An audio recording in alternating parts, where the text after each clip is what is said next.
하나님 말씀 신명기 8장 말씀입니다.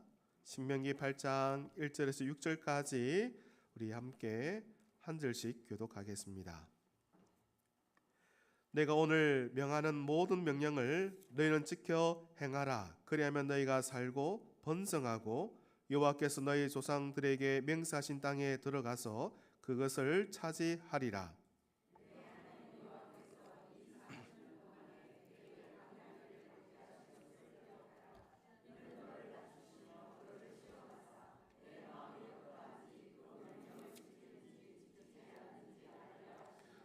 너를 낮추시며 너를 줄이게 하시며 또 너도 알지 못하며 내 조상들도 알지 못하던 만나를 내게 먹이신 것은 사람이 떡으로만 사는 것이 아니요 여호와의 입에서 나오는 모든 말씀으로 사는 줄을 내가 알게 하려 하심이니라.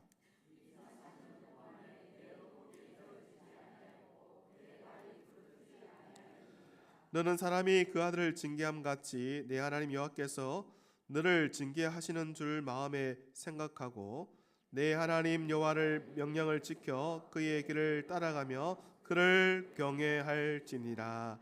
아멘. 우리 앞뒤 계신 분들께 인사하겠습니다. 환영합니다. 축복합니다. 사랑합니다. 한 번 더 인사합시다. 가장 멋진 모습이시네요.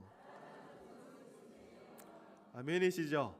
예, 아름다운 모습 만나 뵙게 됨을 진심으로 감사하며 하나님께 영광을 돌립니다. 오늘 우리는 교회가 함께 모여 성도들이 함께 모여서 드리는 추수감사 예배입니다. 한 해 동안 우리를 지켜주시고 또 보살펴주시고 먹여주시고 또 보호해주신 하나님의 은혜에 마음과 힘을 다하여 감사하는 우리 모든 성도가 되기를 주님의 이름으로 축원합니다. 우리 감사의 박수 한번 하나님께 올려드리십시다. 오늘 말씀의 제목이 그럼에도 감사하라입니다. 따라해 봅시다. 그럼에도 감사하라. 그럼에도 감사하라. 이 말씀 가지고 함께 은혜 나누고자 합니다. 우리는 가만히 보면 일이 잘 되면 또 내가 하고 싶은 일 또 잘 해결되면 감사하기 참 쉽습니까? 어렵습니까? 쉽죠. 감사가 저절로 나옵니다. 일이 잘 되면, 일이 잘 풀리면, 내가 원하는 것 잘 해결되면 쉽게 감사하게 되죠. 그런데 우리 삶이 꼭 그렇지 않지 않습니까? 참 답답한, 어렵고 힘든 광야를 만날 때가 있다는 거죠. 그런 광야에 길이 꽉 막히고 풀리지 않고 답답할 때에, 때로는 깊은 침체에 빠졌을 때에 드리는 감사는 일이 잘 될 때 했던 감사와 전혀 다른 감사일 겁니다. 잘 되지 않고 풀리지 않고 답답하고 캄캄할 때 그 드리는 감사, 바로 그것은 믿음으로 드리는 진짜 감사이죠. 진짜 감사. 오늘 신명기 말씀은 그런 진짜 감사에 대해서 말씀합니다. 어디에서 드리는 감사? 광야에서 드리는 진짜 감사 말입니다. 이 말씀 가지고 저는 여러분들에게 세 개의 질문을 던져보고자 합니다. 이 세 개의 질문에 한번 말씀을 통해 답을 한번 찾아보십시다. 첫 번째 질문입니다. 왜 우리가 광야 같은 이 어려운 현실 앞에 감사해야 합니까? 답답하고 정말 애통하고 억울한 그 상황 속에 왜 우리가 감사해야 할까요? 이 물음의 답이 바로 이겁니다. 다름 아닌 고난조차 속에서도 하나님의 선한 뜻과 계획 속에 있다는 겁니다. 달리 말하면 따라봅니다. 고난도 하나님의 뜻이다. 고난도 누구의 뜻이라고요? 하나님의 뜻이라는 겁니다. 우리가 원하지 않은 길에 딱 있다 할지라도, 앞이 딱 막혀 있다 할지라도, 묶임 매듭이 참 많아서 너무너무 힘들다 할지라도 그 모든 과정 속에 하나님의 선하신 목적과 계획이 있다는 겁니다. 그러니까 고난도 누구의 뜻이다? 하나님의 뜻이다. 그래서 광야 같은 우리의 삶 속에서도 감사해야 할 이유가 바로 여기에 있습니다. 오늘 본문 볼까요? 2절 말씀을 보십시다. 내 하나님 여호와께서 이 40년 동안 내게 광야 길을 어떻게 해요? 걷게 하신 것을 기억하라. 그러니까 광야 길을 걷게 된 것은 어쩌다가 그랬던 것이 아니죠. 내가 실수한 것도 아닙니다. 마귀가 막 그런 광야에 몰아넣은 것도 아닙니다. 누가 그 광야에 있게끔 했다고요? 하나님이요. 하나님이 그 광야에 우리를 두셨다라고 말씀합니다. 그런데 여러분 가만히 생각해 보면 이 말씀이 언제 이루어졌느냐, 언제 선포되느냐? 이스라엘 백성들이요 드디어 가나안 땅에 들어갈 그 직전에 주신 말씀이 바로 이 말씀이에요. 눈앞에 적과 꿀이 흐르는 그 땅에 한 발자국 내딜 수 있는 그 자리, 그 순간에 하나님 뭐라고 말씀하시느냐? 뜻밖의 말씀을 하시는데요, 광야를 기억하라 하십니다. 광야를 기억하라. 광야가 어떤 곳입니까? 이스라엘 백성들이 걸어왔던 그 광야가 어떤 곳입니까? 낮에는 뜨거운 태양 아래 얼마나 힘들게 가야 할 곳입니까? 또 밤에는요 기온이 극방하여서 입이 더덜덜 떨릴 정도로 정말 추운 곳입니다. 그러면 먹을 것이 많습니까? 마실 물이 풍부합니까? 아니죠. 먹는 물도 마실 물도 음식도 너무너무 부족한 곳. 그래서 가기 싫은 곳, 가지 말아야 할 곳이 광야입니다. 그런데 하나님 그 광야를 어떻게 하라? 기억하라 하시는 거예요. 도대체 왜 그 광야를 기억해야 됩니까? 방금 읽었던 말씀에 답이 있죠. 하나님이 걷게 하셨기 때문이다. 여호와께서 그 광야에 너를 가게끔 하셨기 때문이라고 하셨다는 겁니다. 핵심이 무엇입니까? 광야는 하나님이 걷게 하신 길이다라는 거죠. 실수에 들어가는 것이 아닙니다. 사탄이 막 나를 우겨 넣었던 것이 아닙니다. 그 광야는 하나님이 준비하신 길이었고 하나님이 예비하신 길이었고 또 그 길을 통하여 우리를 가게끔 만들어 놓으신 길이 광야라는 겁니다. 그러면 자연스럽게 이런 질문 생기죠. 왜 하필 광야입니까? 이왕이면 좀 좋은 길, 그렇죠? 꽃이 만발한 그런 꽃길, 평탄한 길, 형통한 길, 남들 보게 참 부러워할 만한 그런 길로 이끄시면 될 텐데 어떤 길로요? 광야야. 그 메마른 땅에, 부족한 땅에, 아픈 땅에 시험이 들 만한 그 땅으로 왜 이끄셨냐는 거예요. 바로 그것이 오늘 본문의 해답이 딱 있습니다. 3절입니다. 3절 같이 한번 보겠습니다. 너를 낮추시며 너를 줄이게 하시며 또 너도 알지 못하며 내 조상들도 알지 못하던 만나를 내게 먹이신 것은 사람이 떡으로만 사는 것이 아니요 여호와 입에서 나오는 모든 말씀으로 사는 줄을 내가 알게 하려 하십니다. 왜 그 광야길로 이끄셨습니까? 이 이유 때문입니다. 내가 알게 하려 하기 위해서다.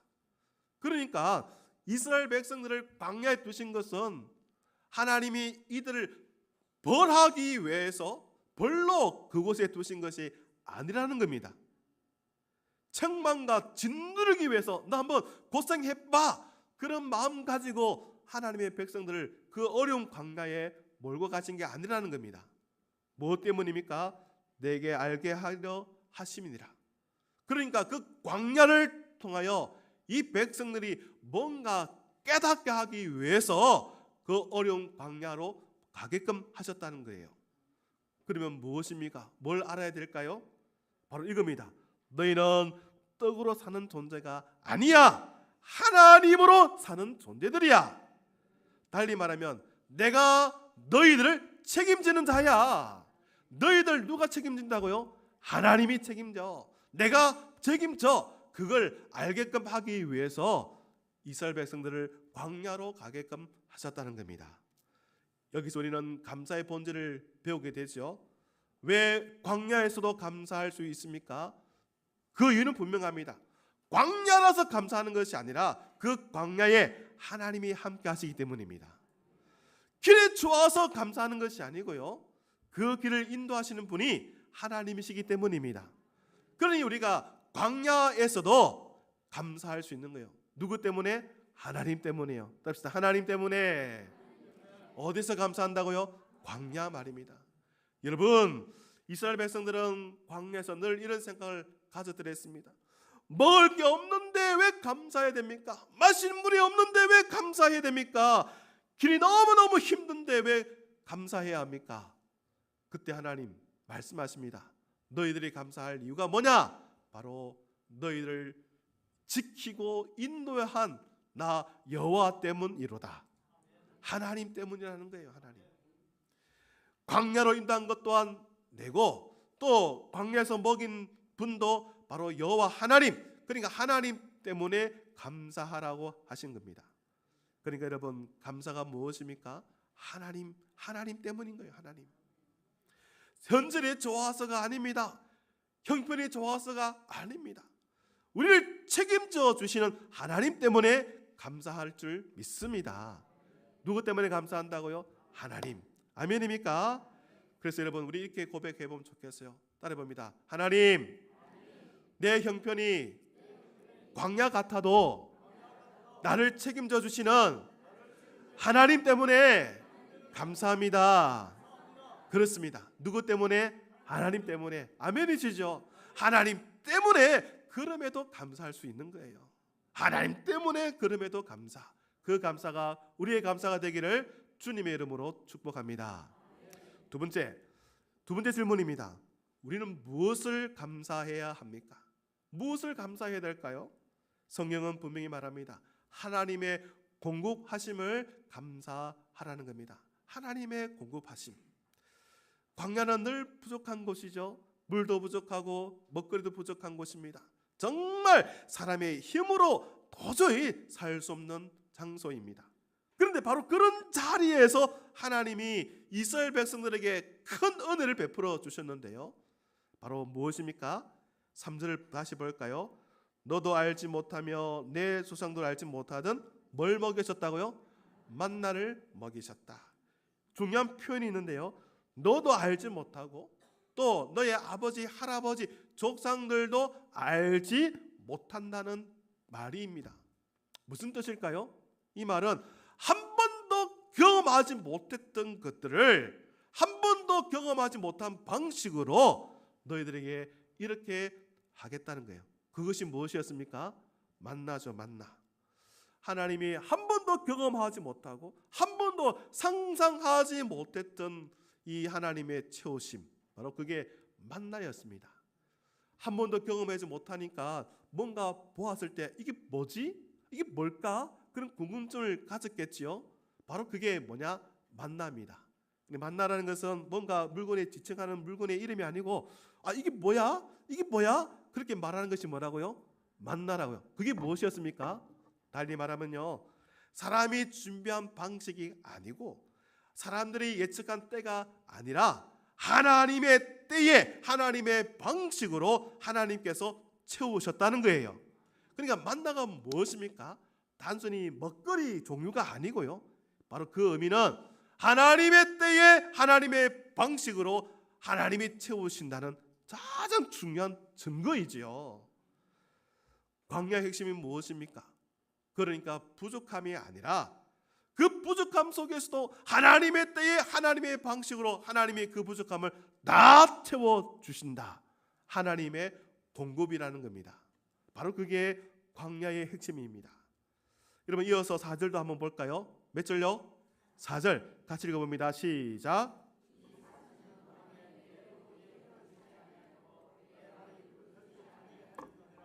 짧은 구절이지만 여러분, 제가 볼 때 여러분은 밋밋하게 읽으신 것 같아요. 좀 깊이 생각하고 이 말씀을 다시 읽으면요, 정말 짜릿합니다. 왜냐면요, 다시 보세요. 40년 동안 내 의복이 어떻게, 내 발이, 성경을 볼 때 왜 하필 의복일까? 또 왜 발일까? 궁금하지 않습니까? 이유가 있는 거예요. 여러분, 태양빛이 강하게 내려지는 그 바깥에 옷을 한번 두보십시오. 오래 가지 않아서 옷이 휘어집니다. 상해버리잖아요. 그렇잖아요, 그죠? 게다가 메마른 땅에 한번 발을 내딛어 보십시오. 여러분, 1시간 잘 걸을 수 있겠습니까? 금방 발이 부르틉니다.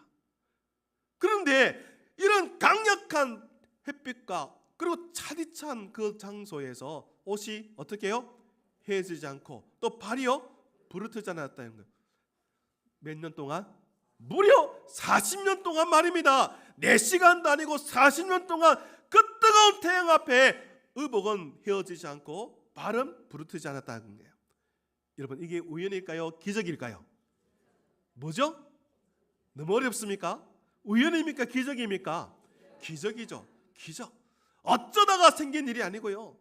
우연히 생긴 일이 아니고요.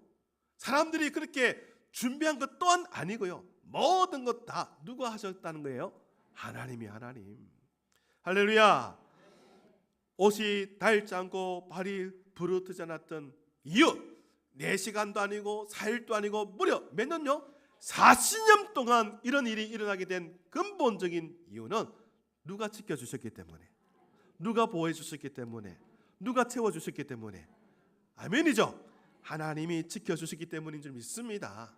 하나님이 세밀하게 돌봐주셨고, 세밀하게 품어주셨고, 세밀하게 인도해 주셨다는 거예요. 누가요? 하나님 말입니다. 그래서 이 광야에서 우리가 꼭 배워야 할 진리는 바로 이거죠. 하나님의 공급하심이 없다면 나는 살 수 있다 없다? 없다는 거예요.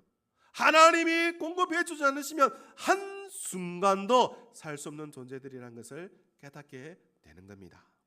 그러니 여러분, 풍족할 때 잘 보이지 않던 하나님이 비로소 선명하게 또렷하게 보이는 자리가 어디냐? 광야인 거예요. 광야. 우리 인생도 그러하지 않습니까?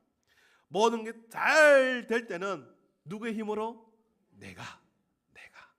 그런데 병이 오고 재물이 없어지고 길이 막히고 일이 잘 풀리지 않고 상처받고 시험 들고 떡하니 그런 일이 경험되면요, 우리 이런 말 하잖아요. 하나님 좀 도와주세요. 하나님 좀 도와주세요. 그때 비로소 누굴 찾는다고요? 하나님을 찾더라는 겁니다. 그래서 여러분 깨닫게 된 건 무엇입니까? 내가 이렇게 살게 된 모든 것이 다 하나님의 은혜였구나. 하나님의 은혜였구나. 그걸 고백하게 되더라는 겁니다. 여러분, 큰 일을 경험해야만 하나님 찾습니까? 아닙니다. 지극히 평범한 일에도 하나님 우리를 도와주시고 지켜주셨어요. 그래서 성경 말하잖아요.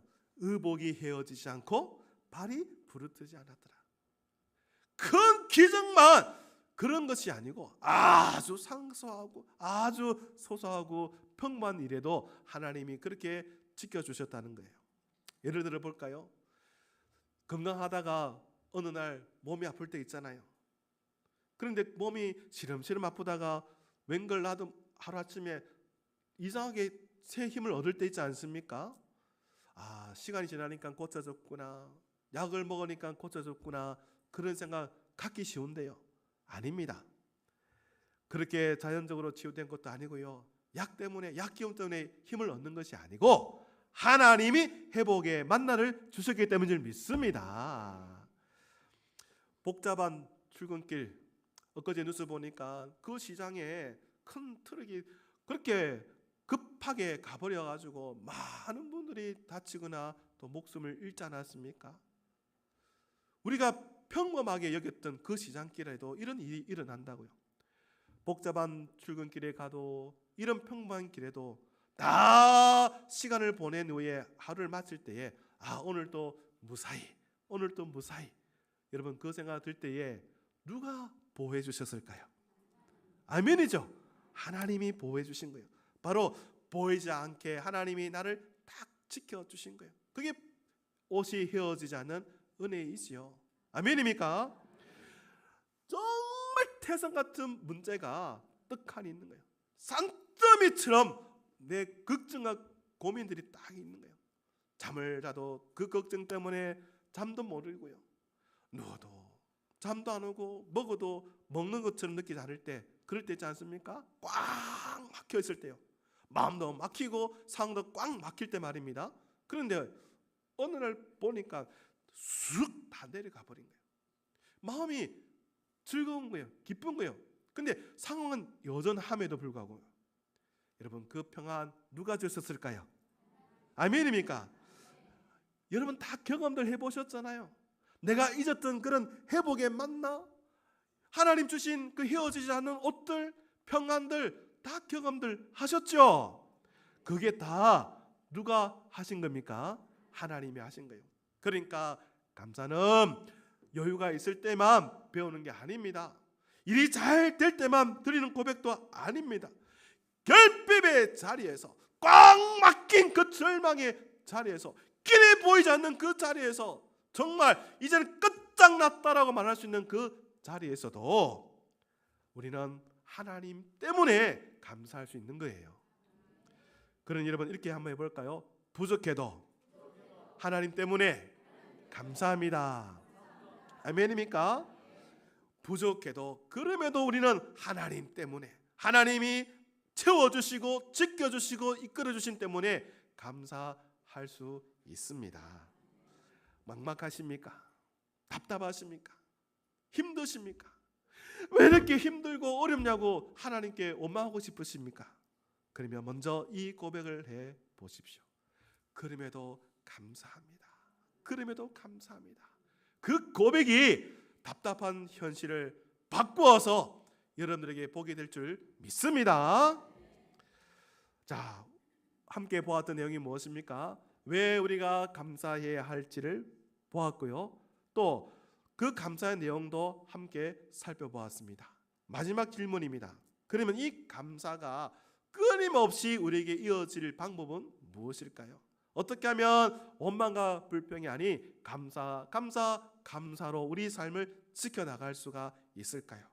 종합해 보면 감사는 어떻게 완성되는가? 이 물음입니다. 성경 우리에게 분명히 말합니다. 따릅니다. 하나님을 경외하라. 누굴 경외하라고요? 하나님을 경외하라는 겁니다. 6절 말씀 한번 볼까요? 6절입니다. 내 하나님 여호와의 명령을 지켜 그의 길을 따라가며 그를, 가만히 보면 감사하라가 더 합당하겠잖아요. 그죠?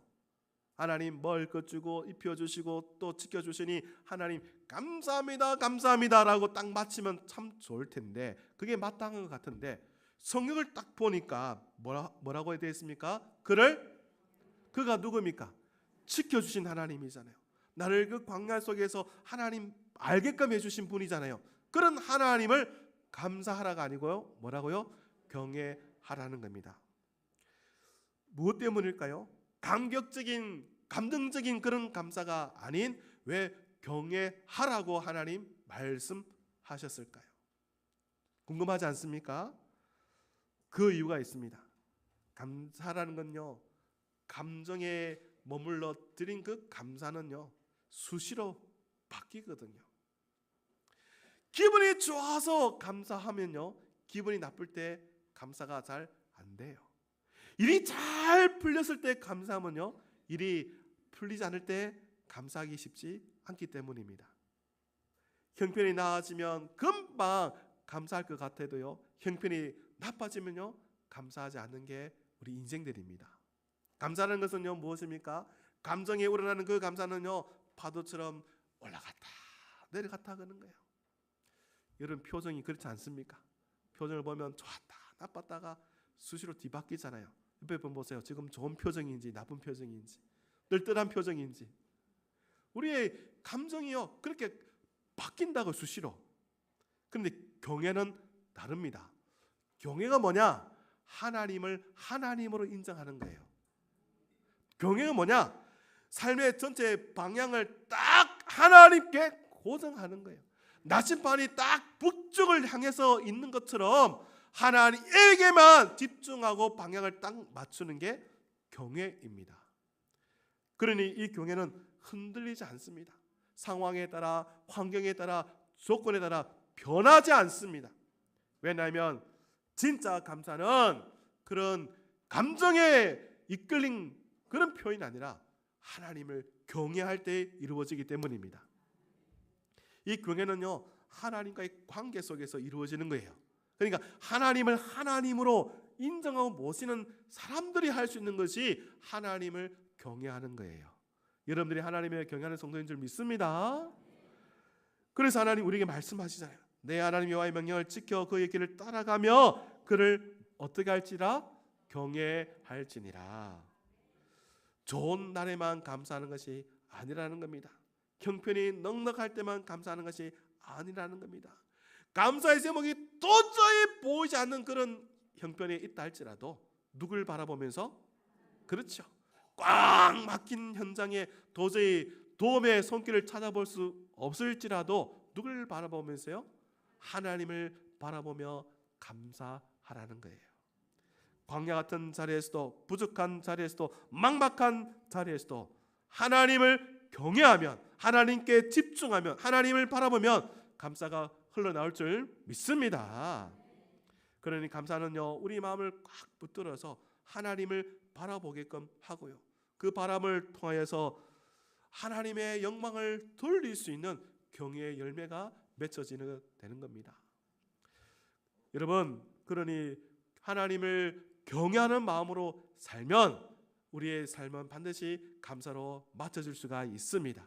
또 그 감사가 결국 하나님을 경외하게끔 우리를 이끌어 가십니다. 아멘이시죠? 그래서 여러분, 오늘 말씀의 제목처럼 언제 감사하라고요? 그럼에도 감사하라. 따라합시다. 그럼에도 감사하십시다.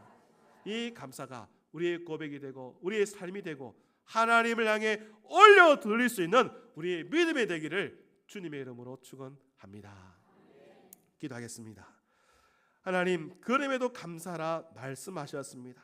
형편이 좋을 때나 나쁠 때나 어떤 상황 속에서도 그럼에도 감사하라 하신 이유가 하나님이 계시기 때문입니다. 나와 함께 하시기 때문입니다. 하나님이 공급해 주시기 때문입니다. 그 하나님 감사하며 경외할 수 있는 우리 모든 성도들 되게 하여 주옵소서. 예수님의 이름으로 기도드리옵나이다.